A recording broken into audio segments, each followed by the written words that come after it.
ఒక్క నిమిషం. Land titling act ఆంధ్రప్రదేశ్లో ఇప్పుడు అత్యంత వివాదాస్పదమైన అంశం ఏదైనా ఉంది అంటే అది land titling act. Land titling యాక్ట్కి సంబంధించి రాష్ట్ర ప్రభుత్వం మొత్తం ప్రజల భూములన్నీ లాక్కోబోతుందనేది పెద్ద ఎత్తున ప్రచారం. దీనికి సంబంధించిన ఐవీఆర్ఎస్ కాల్స్ ప్రతి ఓటరు ఫోన్కి వెళ్ళి ఫోన్ ద్వారా మీ భూములు లాక్కోబోతుంది ప్రభుత్వం, జగన్మోహన్ రెడ్డి ప్రభుత్వం అనేది పెద్ద ఎత్తున ఫోన్ కాల్స్ వచ్చినాయి. ఈ నేపథ్యంలో అది వైరల్గా మారి మొత్తం సమాచారం ఆంధ్రప్రదేశ్లో ఒక భయాందోళన వాతావరణం ఉంది. దీనికి సంబంధించి ప్రభుత్వం దగ్గర నుంచి అనేక సందర్భాల్లో వివరణ వచ్చింది. స్వయంగా రెవెన్యూ శాఖ మంత్రి ధర్మాన ప్రసాద్ కూడా వివరణ ఇచ్చారు. కానీ ప్రజల్లో ఈ ఆందోళన ఇంకా కొనసాగుతూనే ఉంది. ఈ నేపథ్యంలో ముఖ్యమంత్రి తాజాగా బహిరంగ సభల్లో తన ప్రభుత్వం తీసుకొచ్చిన ల్యాండ్ టైటిలింగ్ యాక్ట్కి సంబంధించిన వివరాలన్నీ ప్రజలకు చెప్పే ప్రయత్నం చేస్తున్నారు. అయినప్పటికీ ఇంకా అపోహలు ఉన్నాయి. అయితే వైఎస్ఆర్ కాంగ్రెస్ పార్టీ మొత్తం వ్యవహారంలో ఎలక్షన్ కమిషన్కు ఫిర్యాదు చేసింది. ఎలక్షన్ కమిషన్ సిఐడి విచారణకు ఆదేశించింది. సిఐడి చంద్రబాబు నాయుడు, లోకేష్ ఇతరులు ఎవరైతే ఈ యాక్ట్కి సంబంధించిన దుష్ప్రచారం చేస్తున్నారో వాళ్ళందరి మీద కేసులు ఫైల్ చేసిన పరిస్థితి కనిపిస్తుంది. అయినప్పటికీ ప్రజల్లో స్టిల్ ల్యాండ్ టైటిలింగ్ యాక్ట్కి సంబంధించిన అనేక అపోహలు, ఆందోళనలు ఉన్నాయి. ఈ నేపథ్యంలో ఏంటి ల్యాండ్ టైటిలింగ్ యాక్ట్, ఎందుకు తీసుకొచ్చారు, దీనివల్ల ఎవరికి నష్టం, ఎవరికి లాభం, లాభం ఉంటే ఏంటి, నష్టం జరిగితే ఏం నష్టం, నష్టం జరుగుతుందని ఎందుకు ప్రజలను అపోహపడుతున్నారు, అనుమానపడుతున్నారు, విపక్షాలు ప్రధానంగా తెలుగుదేశం ఇతర పార్టీలు ఎందుకు ఈ యాక్ట్కి సంబంధించిన పెద్ద ఎత్తున ఆరోపణలు లేకపోతే విమర్శలను పెద్ద ఎత్తున సర్క్యులేట్ చేస్తున్నాయి. వీటన్నిటికి సంబంధించిన అంశాలు మనకి తెలియజేయడం కోసం ధర్మాన ప్రసాదరావు ఉన్నారు, ఏపీ రెవెన్యూ శాఖ మంత్రి. నమస్కారం ధర్మాన ప్రసాదరావు గారు. నమస్కారం అండి రజనీకాంత్ గారు. నమస్కారం. మీరు ప్రచారంలో ఉన్నారు, అయినా మిమ్మల్ని డిస్టర్బ్ చేసి కొంచెం పిలిచాము. ఎందుకంటే ఈ సమాజం దృష్టికి ప్రధానంగా ఆంధ్రప్రదేశ్ ప్రజల దృష్టికి విషయాలు ఆ తర్వాత ప్రజలు డిసైడ్ చేసుకుంటారు రైట్ ఏంటి రాంగ్ ఏంటనే. ఏంటి ల్యాండ్ టైటిలింగ్ యాక్ట్ ఎందుకు తీసుకొచ్చారు? మా దగ్గర ల్యాండ్ టైటిలింగ్ యాక్ట్ పత్రం ఉంది. దీనికి సంబంధించిన ప్రకారం 2023 అక్టోబర్ 17వ తారీఖున యాక్ట్ చేయబడినట్టుగా ఉంది. అసెంబ్లీలో జరిగింది. అసెంబ్లీలో ఆమోదించబడిన ఈ చట్టం ఇప్పుడు ఎవరైతే మాట్లాడుతున్న విపక్షాలు ఉన్నాయో అవి కూడా అప్పుడు అసెంబ్లీలో చర్చ చేసినట్టుగా వీడియోల రూపంలో చూసాం. ఇంత జరిగిన తర్వాత తాజాగా ఇంత ఆందోళన భరితమైన అనేక అపోహలు ఎందుకు వచ్చినాయి? అపోహ 1, 2, 3 వరుసగా వెళదాం. మొదటగా దీని గురించి ఏమని చెప్పదలుచుకున్నారు? అసలు ఈ యాక్ట్ అండి కేంద్ర ప్రభుత్వం ఒక డ్రాఫ్ట్ యాక్ట్ని నీతి ఆయోగ్ ద్వారా రూపొందించి అన్ని రాష్ట్ర ప్రభుత్వాలకు ఈ చట్టం తీసుకురావాలని చెప్పింది. దానికి ముందు బ్యాక్గ్రౌండ్ కూడా చాలా పెద్దది. 89లో ప్రారంభమైనటువంటి అధ్యయనం రాను ఒక చట్టం తయారు చేసి ఆ నమూనా చట్టాన్ని అన్ని రాష్ట్రాలకి ఇచ్చారు. ఇస్తే ఆంధ్రప్రదేశ్లో ఈ చట్టం కేంద్ర ప్రభుత్వం పంపించిన చట్టమే చేయడం జరిగితే ఇది అమలు చేయడానికి ముఖ్యమంత్రి గారు చాలా క్లియర్గా చెప్పారు. రెవెన్యూ రికార్డ్స్ని సర్వే కంప్లీట్ చేసిన తర్వాత సర్వే అంతా కంప్లీట్ కావాలంటే 17,000 రెవెన్యూ గ్రామాలు ఉన్నాయి. అందులో 4,000 రెవెన్యూ గ్రామాలనే ఈవేళ వరకు సమగ్రమైన సర్వే కుదిరింది.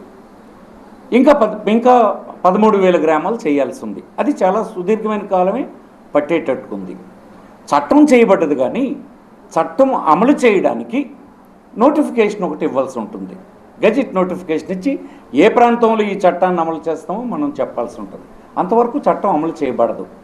ఈలోపుగా కొంతమంది హైకోర్టులో స్టేక్ హోల్డర్స్ అయినటువంటి కొంతమంది పౌరులు, సంస్థలు, అడ్వకేట్స్ కొన్ని అంశాలని లేవనెత్తితే హైకోర్టులో రాష్ట్ర ప్రభుత్వం అడ్వకేట్ జనరల్ చెప్పారు, ఈ చట్టాన్ని ఇప్పుడు మేము అమలు చేయడం లేదు, ఇది అమలు చేయడానికి ఇంకా చాలా సమయం పడుతుంది, ఇది నోటిఫై చేసి ఏ ప్రాంతంలో రెవెన్యూ రికార్డ్స్ అప్డేట్ అయినాయో అప్పుడు చేస్తాము, అంతవరకు ఇవన్నీ అప్రహెన్షన్సే కానీ అనుమానాలే కానీ ఇదేమీ కాదు అన్న విషయం చెప్పడంతో హైకోర్టు ఏం చేసిందంటే ఇది డిస్పోజ్ ఆఫ్ చేసింది. ఈ చట్టం ఇప్పుడు అమలు చేయడం లేదు, అమలు చేసినప్పుడు మీకు ఎవరికైనా అనుమానాలు ఉంటే కోర్టుకు రండి అని చెప్పింది. ఆ అంశం అక్కడితో క్లోజ్ అయిపోయింది. సెకండ్ థింగ్, ఒక రాజకీయ పార్టీ అంటే ఏంటండి? చంద్రబాబు గారు ఇంత అన్యాయమైన పద్ధతులుగా ఆయన దిగజారిపోతున్నాడు. రాజకీయ పార్టీ అంటే ప్రజల్ని చైతన్యం చేయాలి. ఒక చట్టం ఎందుకు వస్తుంది, ఆ చట్టం తాలూగా విశాలమైన ప్రయోజనాలు ఏంటి, దానికి ముందు ఎపెక్స్ కోర్టు ఏం చెప్పింది, ఇలాంటి అంశాలతో తెలుగుదేశం చాలా నాలెడ్జ్ ఉండాలి న్యాయంగా అయితే. అసలు ఈ చట్టం ఎవరు డ్రాఫ్ట్ చేశారు, ఎందుకు డ్రాఫ్ట్ చేశారు, దేశ ప్రయోజనాలు ఇందులో ఏమేమిడి ఉన్నాయి, ప్రజల ప్రయోజనాలు ఏమేమిడి ఉన్నాయని ఏమీ తెలియకుండా 14 సంవత్సరాలు ముఖ్యమంత్రి ఉన్నటువంటి వ్యక్తి ఇలాంటి అడ్డగోలు పిచ్చేస్తే ఈ ఎలైట్ అంతా రాష్ట్రంలోనే అసహించుకోరండి. న్యాయంగా క్షమాపణ చెప్పాలి. రైట్. ఈ చట్టం ఒకరు దోచుకోవడానికి ఉపయోగపడుతున్నటువంటి చట్టంగా చెప్పాలని అతను ప్రయత్నం చేస్తాడు. అవునండి, చంద్రబాబు నాయుడుకి తెలీదా?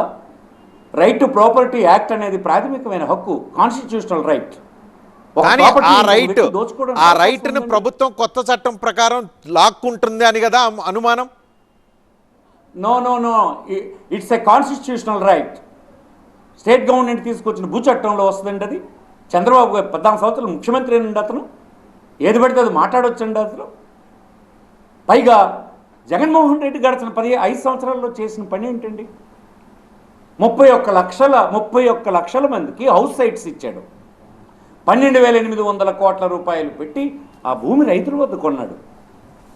బెనిఫిషరీస్కి 31 లక్షల మందికి ఆంధ్రప్రదేశ్ చరిత్రలో ఎప్పుడూ చేయనటువంటి పద్ధతుల్లో చేస్తే అతను భూములు తీసుకున్నాడు వాడిగా ప్రొజెక్ట్ చేయాలని ప్రయత్నం చేస్తున్నావు. రాష్ట్రంలో గడిచిన 50-60 సంవత్సరాలుగా పేదవాళ్ళకి ఇచ్చినటువంటి అసైన్డ్ ల్యాండ్, పంట సాగు చేసుకోవడానికి ఇచ్చినటువంటి భూమి, సర్వహక్కులు ఇచ్చేటువంటి కార్యక్రమం జగన్మోహన్ రెడ్డి దగ్గర జరిగింది. 26 లక్షల ఎకరాల భూమి 15 లక్షల మంది బెనిఫిషరీస్కి సర్వహక్కులు జగన్మోహన్ రెడ్డి ప్రభుత్వం ఇస్తే జగన్మోహన్ రెడ్డి హక్కులు తీసుకుంటున్నాడు అని చెప్పడానికి సిగ్గుందండి వీళ్ళకి. అసలు ఇతను ఒక ముఖ్యమంత్రిగా చేసి ఇలాంటి అంశాల మీద అసలు నాలెడ్జ్ ఉందండి ఇతనికి? ఎవరేదైనా చెప్తే ఆఫీస్లో అలాంటివి మాట్లాడితే మిమ్మల్ని ఫూల్స్ కింద చూడరండి, ఎవరైనా అసహించుకోరండి. ఏ న్యాయవాదిని అడగమండి, భూములు తీసుకునే హక్కు ఒక రాష్ట్ర ప్రభుత్వం చేసిన చట్టం ద్వారా వస్తుందండి. It's a constitutional right, it's a primary right. అది ఏంటిది అర్థం పడుతుంది. అసలు మీకు చెప్పిన ఒక విషయం, రాష్ట్ర ప్రభుత్వానికి కేంద్ర ప్రభుత్వానికి ప్రభుత్వ అవసరాల కోసం భూమి అవసరం పడితే ఈ దేశంలో ఉండి పార్లమెంటు తెచ్చిన 13 చట్టం దాని ప్రకారం ఎక్వైర్ చేసుకొని సఫిషియెంట్ కంపెన్సేషన్ ఇచ్చేటువంటి చట్టం దేశంలో అమల్లో ఉంది. ప్రభుత్వాలకు అవసరమైతేనే భూమి తీసుకోవడానికి ఒక పెద్ద చట్టం ఉంటే, అది రైతుల వైపు ఉంటే, ఏమీ లేకుండా రాష్ట్ర శాసనసభలో తెచ్చినటువంటి రైతుల ప్రయోజనార్థం కేంద్ర ప్రభుత్వం పెట్టిన చట్టం. ఈనాడు దేశంలో ఉండేటువంటి 12 రాష్ట్రాలు ఈ చట్టాన్ని ఇమీడియట్గా చేయడానికి ఏర్పాట్లు చేసుకుంటున్నాయి. రాను రాను దేశమంతా చేయడానికి చేస్తున్నాయి. కానీ ఒక చట్టం చేసినప్పుడు ఎప్పుడైనా రాష్ట్రంలో పౌరులు ఏదైనా అభిప్రాయాలను వ్యక్తం చేస్తే ఆ అభిప్రాయాలను రాష్ట్ర ప్రభుత్వం మన్నిస్తుంది. ఇక్కడ కూడా వైఎస్ఆర్ కాంగ్రెస్ పార్టీ మన్నిస్తుంది. అందుకే మేము కోర్టులో చెప్పాం, ఈ చట్టం అమలు చేయడానికి చాలా సమయం ఉంది. అమలు చేసే ముందు మీకు వారికి ఎలాంటి అభిప్రాయాలు ఉన్నా ఆ అభిప్రాయాల్ని విని రెక్టిఫై చేయడానికి కూడా మాకు అవకాశం ఉందని చెప్పాం. బేసికల్లీ బీజేపీతో జట్టు కట్టినటువంటి మీరు కదా కేంద్ర ప్రభుత్వాన్ని నిందించగలరు. నిజంగానే మీకు ఏమైనా అబ్జెక్షన్స్ ఉంటే, ఇలాంటి చట్టం వల్ల అన్యాయం జరుగుతుందని రాష్ట్ర ప్రభుత్వం మాట్లాడతారేంటండి?